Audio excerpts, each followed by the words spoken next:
For all the success and spin put on the Apollo moon missions in the late 1960s, NASA has never fully answered the question, why have they never returned to the moon? Some ex-NASA employees know the answer, and that is that the moon is crawling with aliens.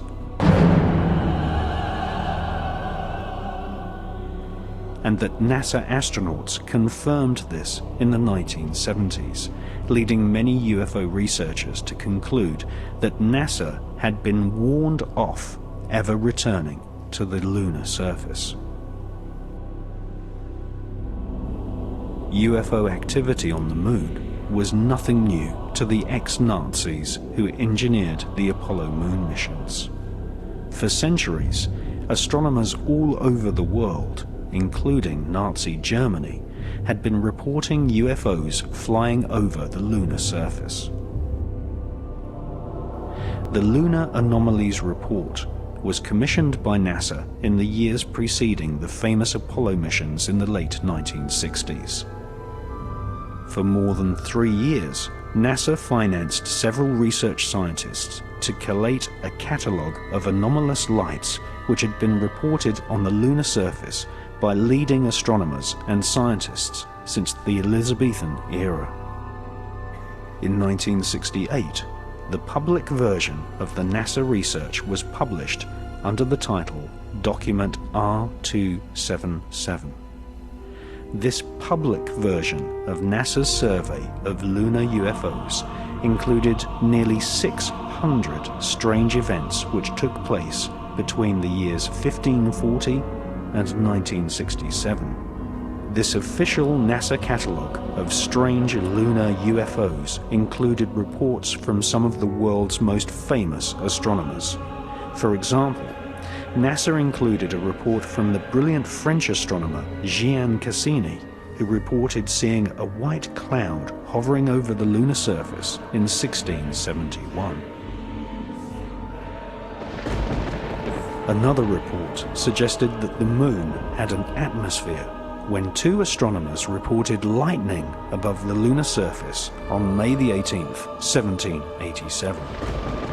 Just 1 month before, in the same year, 1787, the man who discovered Uranus, one of the pioneers of modern astronomy, Sir Frederick William Herschel, claimed to have observed several bright lights traversing across the lunar surface. Small luminous orbs of light, commonly referred to as luminosities, have been reported on more than 200 occasions. In February 1877, a streak of white light was observed for more than 1 hour. On April the 23rd, 1915, a beam of light was seen inside the Clavius crater. One of the UFO hotspots on the lunar surface is the Plato crater, where literally dozens of luminous orbs of light have been reported by astronomers. In addition to luminous UFOs on the lunar surface, NASA recorded the existence of mysterious shadows. In 1882, near the Aristotle area of the lunar surface, several dark shadows were seen.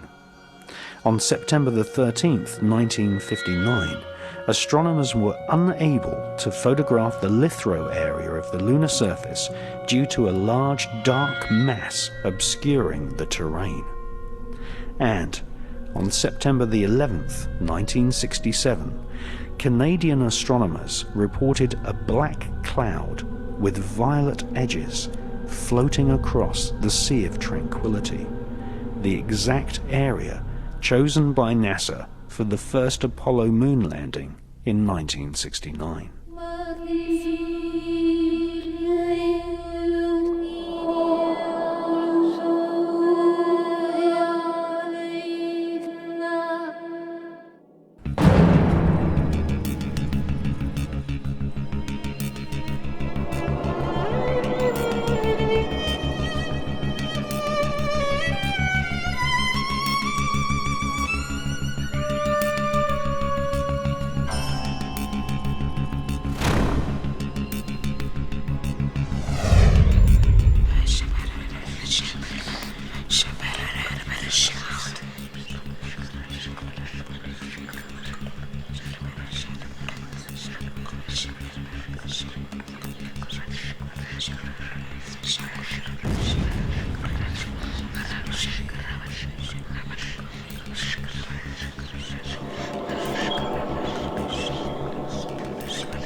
Previous to the publication of the anomalous lunar report, in 1965, NASA launched Operation Moonblink, a project involving top observatories all over planet Earth. NASA's goal was to collect data on the large number of luminosities seen flying over the lunar surface. Operation Moonblink also investigated various large structures which had been photographed by unmanned NASA satellites.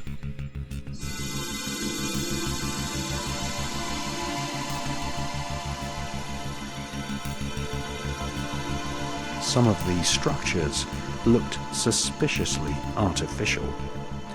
In 1953, the science editor of the New York Herald Tribune had reported seeing a 12-mile-long structure, possibly a bridge, on the edge of the Mare Crisium crater. This structure could have been caused by volcanic activity. British astronomers Dr. H.P. Wilkins and the presenter of the world's longest-running TV series, The Sky at Night, Sir Patrick Moore, both confessed that the so-called bridge in the Mare Crisium crater had just popped up from nowhere. In preparation for the NASA Apollo moon missions, Orbiter 3 was dispatched to take photographs of some of the moon's most interesting structures. In the Uckert area of the moon, a large vertical structure stands proud of the lunar surface. It has been nicknamed the Shard. Another curious object photographed by Orbiter 3 is the so-called Tower, which some astronomers claim is over a mile thick and could be 5 miles high.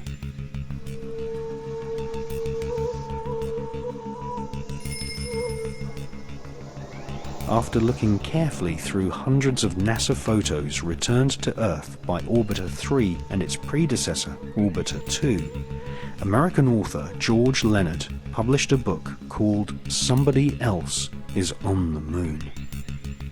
George Leonard presented many photos in his book, some showing very long tracks in the lunar dust, tracks which he said had been made by aliens.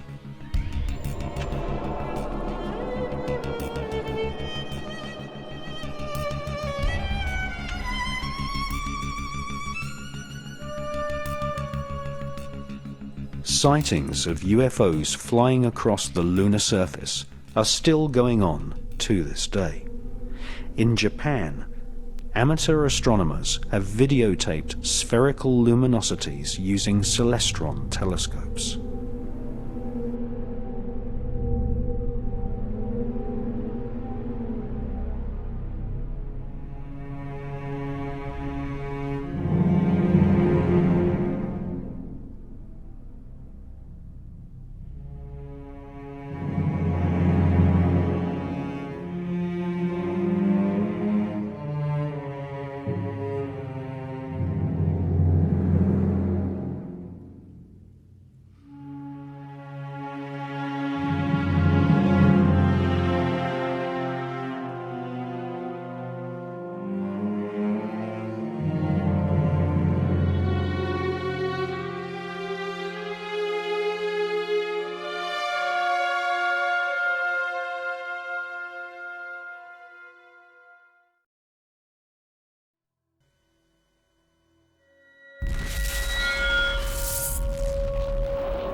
NASA's investment in studying UFOs on the moon was money well spent. Two ex-NASA mission specialists exposed in the 1970s that NASA astronauts had informed Mission Control that they had seen alien spaceships on the lunar surface. In 1976, an ex-NASA employee, Otto Binder, accused NASA of censoring transmissions from the Apollo astronauts by switching to secret radio frequencies and using code names for UFOs.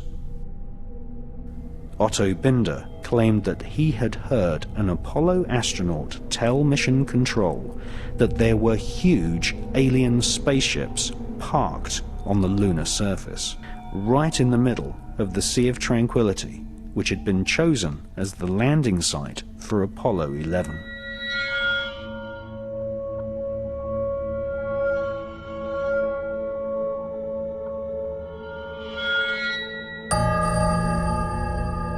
It's one small step for man, one giant leap for mankind.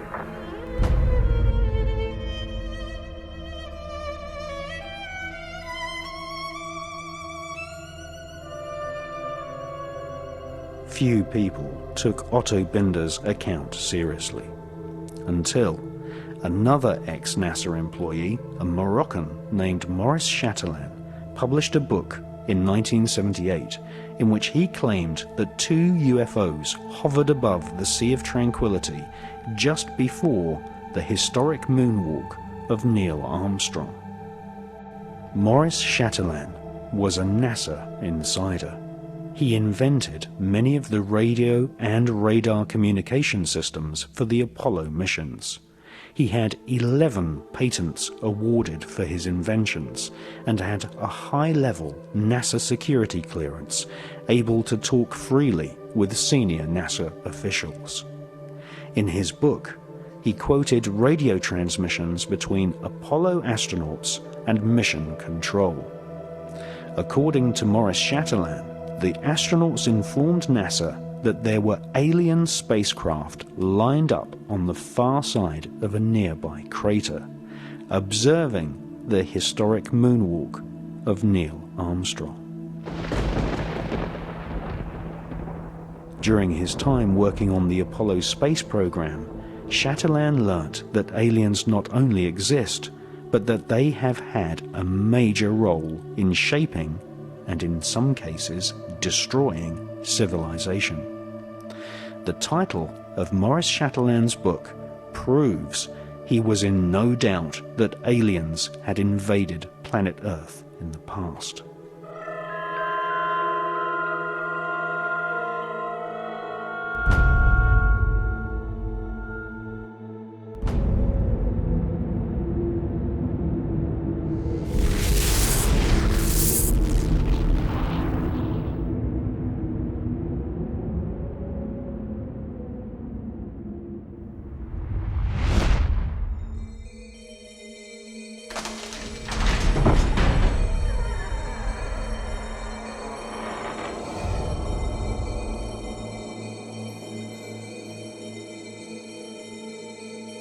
If you study the legends of the North American shamans, the mythologies of ancient Europe, the creation histories of the Australian Aborigines, or the ancient Vedic texts of India, and especially the Sumerian clay tablets from ancient Iraq, we find that all great civilizations on the face of planet Earth tell one similar story. That is, in the distant past, people from the stars visited planet Earth and displayed fantastic technology. Sometimes they genetically engineered humans. Sometimes they directly interbred with humans. These so-called sky gods always visited in spectacular flying vehicles.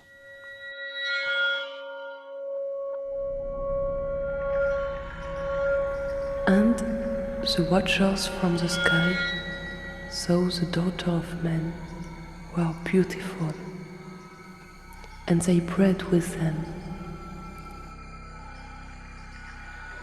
and the children were giants, who become rulers, not of human flesh. They were called the Nephilim.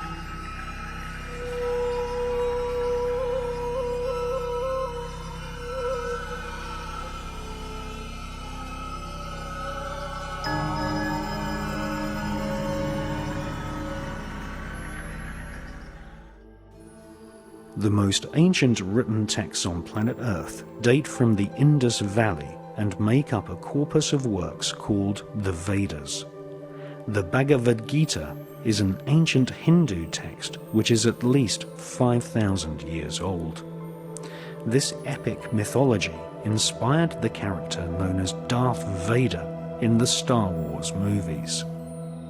The Bhagavad Gita described many gods of the stars flying down to planet Earth in alien spacecraft called Vimanas.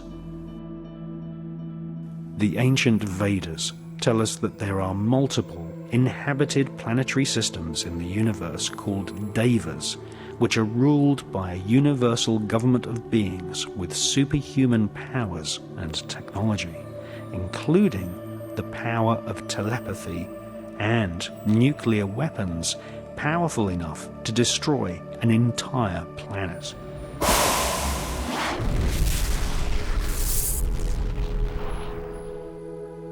The Hindu legends tell us that the Vimanas were like flying saucers, which had stealth technology, able to make themselves invisible, and were able to detect enemy craft at great distances using a form of psychometric radar.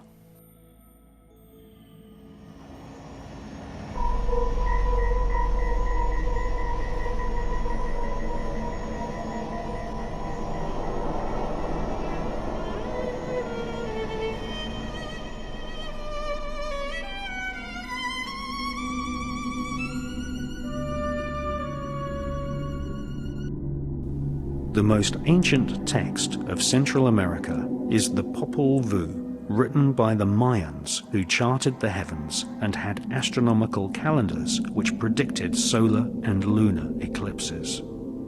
The Popol Vuh describes the ancestors of the Mayans as great explorers who knew centuries before European scientists that the Earth was not flat, but in actual fact a sphere.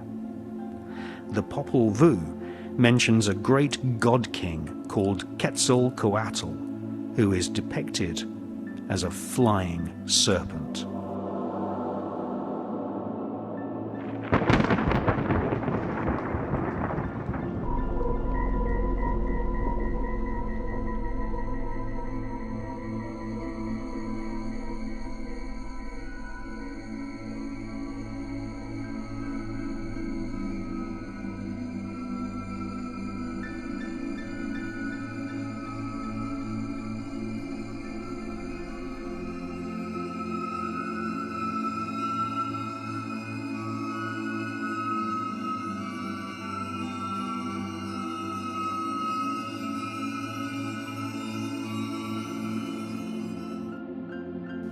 On more than 3 different occasions, in broad daylight, people have filmed flying serpents in the skies above Mexico.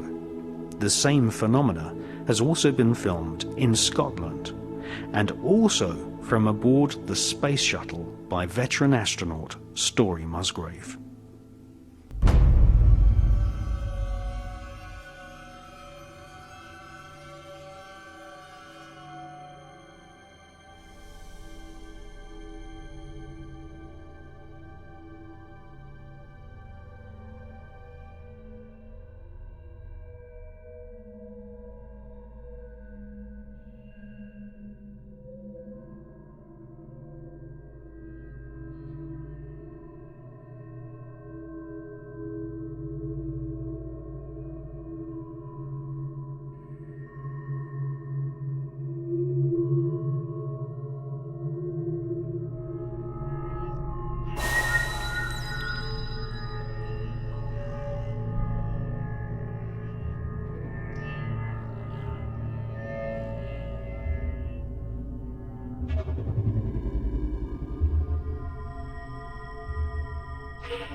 These flying serpents have often been seen surrounded by spherical UFOs, which are often metallic in appearance.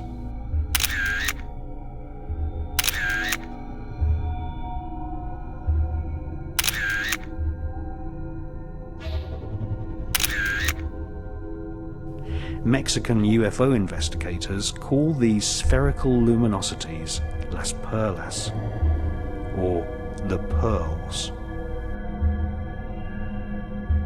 These pearls of the sky are mentioned in ancient Tibetan scriptures. More than one leading Tibetan author suspects that these spherical UFOs are actually alien probes monitoring the evolution of mankind.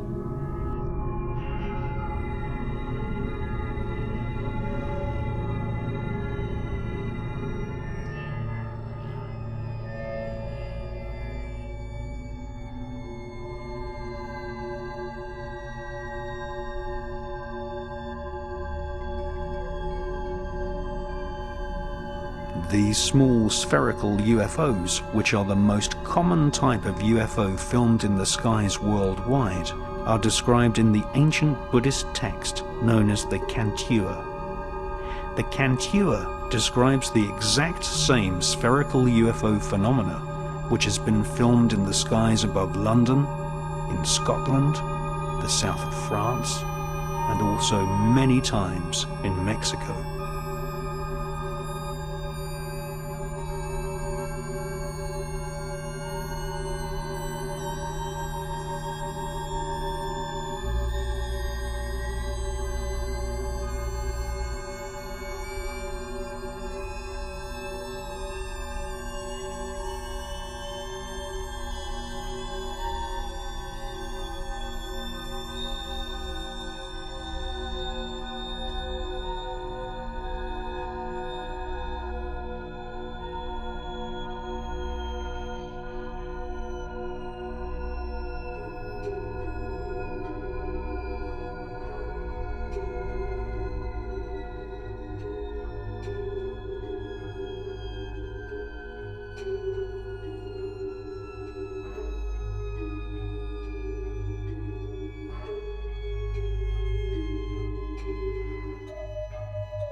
According to self-styled Tibetan mystic and British author Cyril Hoskin, Tibetan Lama Mingya Dondop told disciples that a group of Tibetan lamas had established communication with space gods who said that they were watching Earth in the same way as humans watch animals in a zoo.